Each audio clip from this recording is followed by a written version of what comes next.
All right, well, 2024 has come and gone, and it's over, and it's time to reflect on a little bit on what worked and what didn't work over the year for my own language studies. Now, my language studies, I think in 2024 were a little bit of a hangover or a holdover of what I was doing in 2023. And I say that because it was in 2023 that I started using italki a lot more to find teachers. And it was also a concerted effort on my part to really buckle down and learn Mandarin Chinese. That is, spoken Mandarin Chinese. We hadn't left COVID just yet in 2023. And so as a result, we still weren't able to really travel quite a bit. And prior to COVID happening, one of my goals was to actually travel and stick around these little towns and practice my Mandarin Chinese rather than sitting around reading textbooks all the time. Now, that didn't happen. We were locked down for a little bit, so I had to modify my plans, and that's when I did start using italki to really focus on the spoken component of Mandarin Chinese. And so 2024 was a little bit more of the same. Actually, it's really the same because I had bought so many packages of language classes in April that I never got around to using, and I had to use them up finally in December. So there were 3 languages in total that I focused on in 2024. Oh, it's 4 languages. So there were 3 or 4 languages that I focused on in 2024. Number 1 was Korean, number 2 was Russian, number 3 was Mandarin Chinese, and number 4 was Cantonese. Now, some people would say that Mandarin and Cantonese are the same language family, but as I would find out, just because they're the same language family doesn't mean you can interchangeably use them. And not only that, even though they use the same characters, the pronunciations are way different. So let's start from the top. Korean. Why Korean? So Korean was a revisitation of younger Steve's attempt to learn the language some 15 years ago when he first embarked on being an ESL teacher around the world. I lived in Busan, South Korea for about a year, and it was there that I learned Korean for about a year. Now, truth be told, I should have stayed a lot longer in Korea, maybe 2 or 3 years. That would have been a better amount of time because not only for financial reasons, for settlement reasons, also because of the language. Korean, although is placed in one of these high-level categories of language difficulties in the FSI whatever thingy, it's not an overly impossibly difficult language, and I say that because with Korean there's an alphabet. So once you learn the alphabet, you can start reading, and once you start reading, you're able to develop your vocabulary a whole lot more than in contrast to Mandarin or Cantonese, where you're spending so much time not just learning how to say a word and, have that relationship between the word in reality and the spoken word coming out of your mouth, but also you're learning all the characters, and that can be very difficult. And in similarity between Mandarin and Cantonese, Cantonese often uses traditional script of Chinese, whereas Mandarin uses the simplified script. So there's 4 languages? Mandarin, Cantonese, simplified, traditional. I would count that as 4 languages, 4 components of the same language. Anyway, I digress. I didn't give myself much time for Korean, mainly because when my girlfriend and I decided to go, it was only about 3 or 4 weeks out. And I kind of figured that since I was familiar with the language, I wouldn't need very much to sort of get going again. However, what I didn't realize, and since I've spent so much time learning both Mandarin Chinese and Russian, 2 languages that I've spent a long time with, I haven't really contacted Korean in any capacity for a very long time. That means I'd basically forgot everything. Sure, I knew the ideas of the sounds and understood that it was an inflected language, much like the European languages are, but that didn't mean that I could really just, from day one, pick up a textbook and know what it meant. No, I did struggle quite a bit at the beginning to not just relearn the sounds of the language, but then to reassociate, again, the word coming out of my mouth and the word that existed in reality. I spent about 3 weeks studying the language, so I focused mostly on spoken pronunciation and then mostly vocabulary, opting not to focus on grammar, whether it's declensions or whatever, mainly because I was only going to be there for a week. I was going to be in Seoul, I was going to be in Busan, and I wasn't going to be traveling around in the smaller areas where maybe English wasn't as widely available. As I would report on this channel, I can tell you that if you are traveling or you're planning for a trip overseas, work on your vocabulary, pronunciation and vocabulary. And of those, vocabulary still trumps. Forget about grammar. Only in regard to a short-term learning duration. Vocabulary helps you to say, hey, I want that, I want this, I want that, and so on and so on. So you don't need to focus on the great big dictionaries or the grammar books that are out there if you're only going to go for 5 or 6 days. This is my experience. And also, if you're going to be backpacking, sure, it's nice to learn the please and thank yous and the excuse me's and stuff like that. Moving beyond that to like, well, how do you say hot coffee, cold coffee, more salt, less salt? Vocabulary sets like that I found would be a lot more useful than trying to memorize or learn the language from the ground up, basically like a child would. Overall, I didn't really learn too much more Korean than I knew before. It was great to sort of retouch base with the language, but it's not a language that I can see myself continuing on, although since then, not only do I transfer through Seoul, South Korea in order to get back to Canada these days, I've also kind of wondered if, even because I've been studying Mandarin Chinese, that they do share some vocabulary and some phonemes. So some of the, like yundong comes to mind, sports. What they say in Korean and what they see in Chinese is very similar, although of course a little bit different. This did get me thinking, well, could I justify spending more time learning Korean when, I mean, if I did spend time learning Korean, would that take away from my time with Mandarin Chinese or even of Russian? That is to say, in 2025, I don't see myself picking up any Korean books or anything. I'd actually much rather focus more on Russian and Mandarin Chinese than any other languages at the moment. I wouldn't mind visiting South Korea again, and of course North Korea, but whether it's just for a short time or for a longer period of time, I'm not sure. I can say that if I ever had visa issues with China, Korea would probably be the first country that I would go to because Canadians get a 90-day visa-free stay in the country. And that's a good amount of time to kick around and go, wow, that didn't work. Overall, the revisitation or the reattempt to learn some Korean in a very short period of time, it wasn't enough. 3 weeks was not enough to really learn the language, but it was enough to sort of remind myself of a little bit of what if I had stayed in Korea? How different my life would be. Would it be that different though? Really? Also this year, the second language that I was working on was Russian.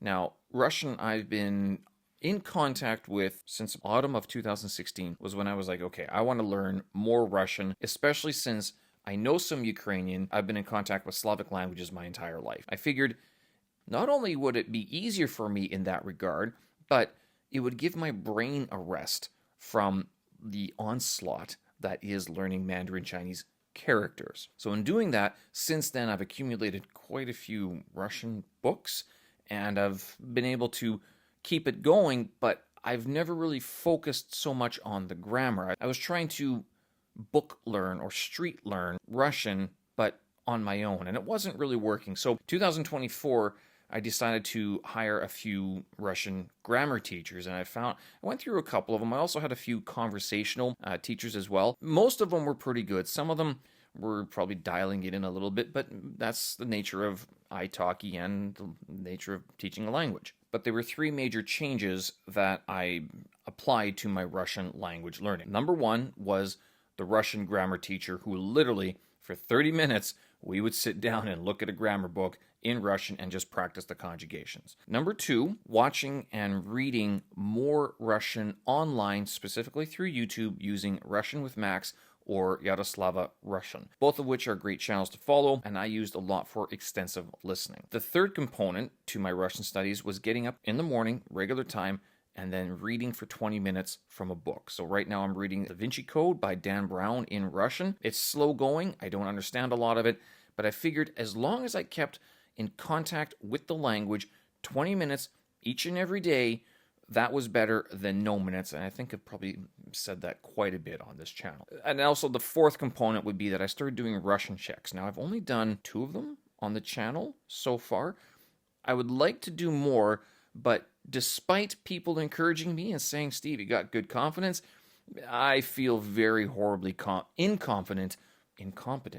I don't feel good about my Russian speaking capabilities just yet. Oh, and as I realized in doing these language checks, doing them back to back in the same area was a lot more difficult than doing them in different areas. And by that I mean, if I spoke about a subject in Chinese and then tried to speak about the same subject in Russian, I wasn't able to do that. So I'm not at that level yet. If I could try to do 2 language checks on the same day, Chinese first and then Russian later on, but in a different area, that might work, and it's probably something I'll try later on. So with Russian throughout 2025, I'm going to continue reading on my own. I'm going to continue with the extensive listening as well with Russian with Max, and I think I might even invest in some of his language learning materials that he does with his podcasting. And then the third thing that I got to do at some point in the year is not only practice more of my conjugations and declensions, but get conversational teachers in Russian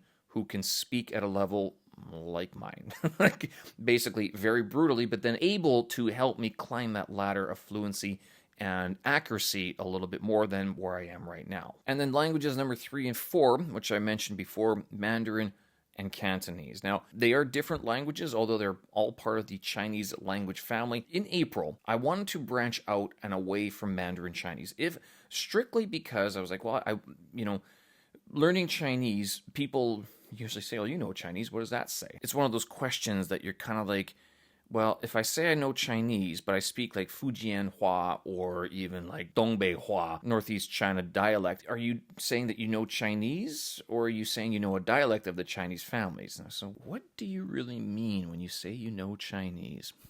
Oh, good question. Anyway, to the point, Mandarin, Cantonese, simplified script, traditional script. So of all of those 4, I focused a lot more on traditional characters. I took a couple classes with a teacher who would explain how each traditional character was composed, not how they were then simplified, but we only focused on the traditional script. I also wanted to start reading Du Chinese in traditional Chinese as well. As I found with that, I could read higher level simplified Chinese texts, but lower level traditional Chinese texts. And so I've continued to do that. Again, I do have a subscription to Do Chinese for it's like $21 Canadian each and every month, which, I probably could have just bought the year subscription and that would have saved me a few dollars. But come on, YouTube, help me out there. The teacher that I had for traditional characters, she was like, yeah, give yourself 6 months and 2 classes a week and you'll be fine. I'm like, yep. I don't think that happened because reading traditional Chinese, although you can start reading it a lot faster if you know simplified Chinese, you won't be able to write it because the written components, although they make sense, there's still a lot of strokes put together in an order that unless you grew up with that and you've been practicing that for years, it might be kind of difficult to do. Now, that doesn't mean I'm going to give up on traditional Chinese just yet. What I've still continued doing is that I go to the gym in the morning, I get on a stationary bike, I read simplified Chinese at a higher level for about 25 minutes, and then I read traditional Chinese at a lower level for about 5 to 10 minutes, give or take, depending on when I actually get to the gym. The other thing that I'm going to try to do this year in 2025 going forward is read some of the Chinese books I have, like the actual books, not the textbooks. I actually want to read some of the Yuhua books, Wencheng and My Xueji Xu Sanguan, Chronicles of a Blood Merchant, which was apparently made into a movie as well, and people say it's an easy read, easy-ish read for Chinese learners. So I want to get through some of these books. So what I'm going to do each and every morning, read Russian for 20 minutes, read Chinese for 20 to 40 minutes each and every day, incorporating both simplified Chinese characters and traditional characters into that reading period. Now, that is only 40 minutes a day in Chinese and 20 minutes in Russian. That will not make me fluent in these languages, which means that I would have to supplement these in some other manner. And if I'm not able to travel very much, and this actually brings up a point, that if you travel and speak the language, do you learn more than sitting in your own apartment and speaking with a Chinese teacher through the phone?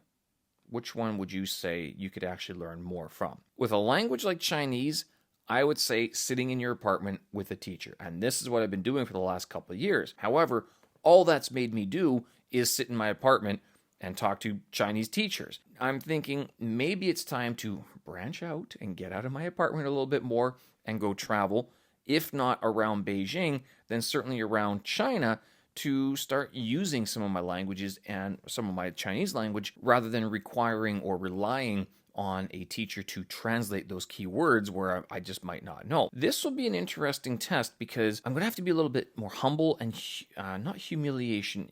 What's the word I'm looking for? It's going to be humiliating. And it's also going to be very humbling because what I'm going to have to do, I'm going to have to know how to speak around a word I don't know, that is paraphrase. And then also the big problem or the big challenge will be to write down that word. So to have to bring a notebook with me and ask them, hey, well, can you write that down? Can you explain that to me? Challenge, I see. I did touch base slightly with Taiwanese Mandarin, but I don't know if I did this right because on italki, I tried to find a few teachers who spoke Taiwanese Mandarin. And I thought Taiwanese Mandarin would be a subset of Chinese languages. Moreover, that they would teach me Taiwanese, which is like Hokkien, not Mandarin Chinese. That is to say, when I was looking for Taiwanese Mandarin teachers, I wanted them to be teaching me Taiwanese language, Hokkien, or something along those lines, not Mandarin Chinese, which is what I could learn in the mainland of China. That one didn't work primarily because of my communication, my inability to find or to search for exactly what I wanted, which was Hokkien dialect spoken training, not Mandarin Chinese spoken with a Taiwanese flavor. Let's put it that way. Will I continue on with all four of those aspects? But it sounds like yes, except for Cantonese. I won't be learning Cantonese this year. At least I can't. Because it would be too much effort to try to be doing Russian, Mandarin, traditional, simplified, and learning those with more fluency and accuracy. And if I start to throw in other languages, it might be a little bit distracting. And this becomes a problem because Cantonese is a very useful language. I would actually say that Cantonese is almost more useful than Mandarin Chinese outside of the mainland of China. And the reason for that is that a lot of the Chinese town expats, that is the Chinese people who've expated away, emigrated away from China, either just recently or generations past, they typically came from the southern part of China, and a lot of them speak Guangdonghua or Cantonese or Fujianhua and something along those lines. So they have that Cantonese in their dialect, in their spoken, their day-to-day interactions, whereas they would still use the traditional or the simplified. Both would be probably used at this point. So Cantonese out, Mandarin in, traditional characters in, simplified, of course, continue on, read a book or two, and then Russian, achieving more fluent accuracy or an accurate fluency? Fluency accuracy? A fluent accuracy or an accurate fluency? I want to speak better with fewer grammar mistakes, and I think I got most of the pronunciation, even though, of course, there's a bit of a Canadian accent to it all. I want to make sure that I'm able to produce more language in Russian with fewer errors overall, and to make videos in them. Are there any other languages that I'd considered learning? Well, being back in Canada has reminded me that there are quite a few Indigenous languages that, if they're not spoken, then they are certainly still preserved to this day, and they have their own cultures and their tribes behind them. Many of those Indigenous languages are actually very difficult, and not only are they difficult for people to access in terms of drawing the association between like the English language and this foreign language, the issue is trying to immerse yourself in that language to an extent that you can expose yourself and learn or acquire a lot of the language through, your sort of standard language learning methods, which even could just be podcasts. No doubt they exist. I haven't looked because, again, studying the languages that I have already on my plate, it's a lot going on, and to be throwing in a completely different language family into that might be a tough ask. Cantonese, okay. Indigenous languages from Canada, boy, that's it's a big ask, I think. One other language I was thinking of doing was Serbian, mainly because it's another Slavic language. It uses both the Latin alphabet and the Cyrillic alphabet, and most of the words are kind of passed between all the other Slavic languages, which would be kind of neat. Now, it's not exactly the same as Russian or Ukrainian. It probably has some similarity with Hungarian, Polish, and Ukrainian, and of course Russian, but why? What would be the goal of learning Serbian? You know why? Because apparently the capital of Serbia, what is it, Belgrade? I think a lot of digital nomads are living there or moving there, and they can get digital visas, which means that they can live in the country and they can work online. I'm not sure if they can work within the country, but of course, as we all know, there's a lot of under-the-table teaching of English. which is funny because you still need the table to write on. As for this YouTube channel, what am I going to do with this thing? So we've almost hit 1,000 subscribers, which is awesome. We have been accepted into the YouTube Partner Program, which means I'll be trying to publish a little bit more, but not just YouTube Shorts, which have been my go-to methods of publishing to this channel because they're quick and easy. I could basically do that. And there have been a few viewers who've said, Steve, why don't you get out and show us China? I was sort of against being one of these channels that was dedicated to exploring China because, first of all, I don't think I can do it very well. Second of all, I work from home and it requires me to be here. And so doing a language vlog channel was a lot easier than doing a travel channel. Let's put it that way. But things might be a-changing. And not only that, there is something to be said about having a weekend trip here or there or having a day off during the week where I would be able to take a spin around, and all it really requires me to do is record more of the things that I do and then edit them. Now, to be very honest, I don't really like editing. I kind of hate video editing. I have a video editor. I hired her for her skills, or at least for her willingness to learn how to edit video, and I think she has done a fantastic job. And honestly, I don't know why the walk and talk vlog styles where I'm just yammering to the GoPro have done better than some of the videos that she has crafted, with the exception of the Beijing drain holes, which is sort of what kicked off the exposure of the channel back in the summer. If you don't know what I'm talking about, I did a video translating the Beijing drain holes around the compound. But since then, we have done other videos that we spent some time editing, and we're all talking like it's double-digit views. That's it. Where's the walk and talk vloggies? Thousands. Why? The nature of the internet. Oh well. All right, well, that's the wrap-up of my 2024 language studies. We'll see what 2025 brings, but I don't think I've ever started the year thinking, yes, I would like to learn another language. Instead, it's more like, how do I make the languages that I'm trying to learn right now better? Anyway, let me know what you guys think. Let me know what you're working on. If there's anything I can help you with in your own language journey, whether it's like, hey, Steve, how do you learn a language? I'd like to know more about your methods. Drop me a line. Or if you want to know what it's like to live in China, of course, or anywhere else in the world. China is not my first country. China is not my last country, although the girlfriend might have something to say about that. But we'll see what the future holds, and certainly 2025 is already setting up to be an interesting and a different year from the complacency or the comfort of COVID times. That's over. We're back to normal times, and we'll see how this all changes over the next 12 months. Thanks for watching. I appreciate it. If there's any questions, concerns, comments, or suggestions, drop them in the comments below. We'd love to hear from you, and we'll get back to you as soon as we can. Thanks again. We'll do this again. Have a good one. Bye-bye.